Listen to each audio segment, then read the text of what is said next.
Greetings, everyone. Evelyn Senior, my grandmother. Grams is what I called her, as most of her grandchildren did. Grams was everything to me. I remember the time, during when I had my first child, Amir, she was there for me. She came over to the house.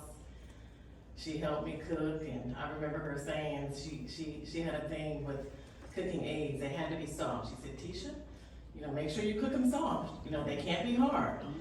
And so, just so many fond memories of Grams. I even lived with her. Mom and I actually lived with her when I was an adolescent teenager. And she accommodated us, made room for us. It was tight, but she made it work. And it was never no problem. I even slept in the bed with her. That's how close we were. And I think about that, I'm like, wow, she just had a full-size bed, and we just made it work. She made it work for us. There was no issue whatsoever. And, later on, I got my own place. Mom and I moved out, got my own place around 18. And then something happened, roommate didn't work out, and I had to end up moving back in with Grams. And it was just great, She's very neat and very organized. She cooked for me, she did my laundry, everything was folded nice and neat and pressed, and I had it made, and those are just some memories that I'll always treasure because I didn't have to want for anything. She made it happen. I lived with her, and I remember, when I was a waitress, I would just give her my quarters, and she would, she didn't ask for anything. I just gave it to her because she was so welcoming. And, always prayed for me.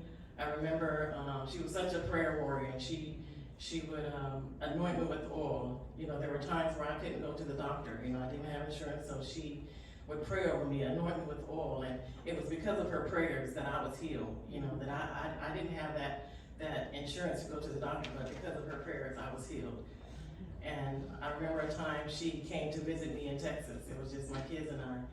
And that meant a lot because she didn't travel much. It was huge. She didn't travel much. She came to visit with us, and we just had a great time with her.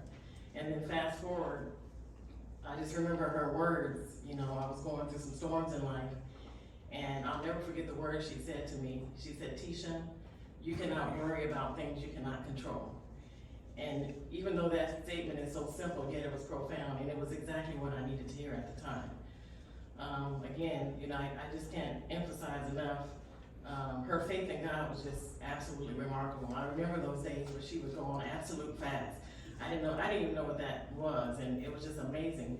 I had never known anybody that would not eat and not drink, not even water, for 2 to 3 days at a time. That's just the woman of God she was. And it's just amazing, just the testament to her faith.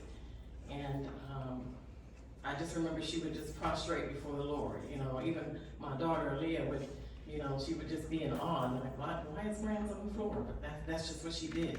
She prostrated herself before the Lord, and her faith was just absolutely amazing. And I'll just always remember those times and just treasure her. And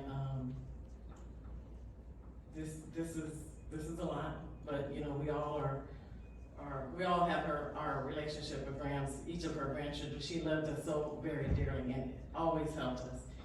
And I'm just so thankful for, her faith, which has inspired me and my faith in God. So I just want to say, Grams, I love you. Rest well in the Father. She lived by the scripture, Matthew 17:21. Some things go without, not by prayer and fasting. And she was a prayer and she fasted. And I just want to say, Grams, I love you, and rest well in the Father. You're absent from the body and present with the Lord, and rest well in Him.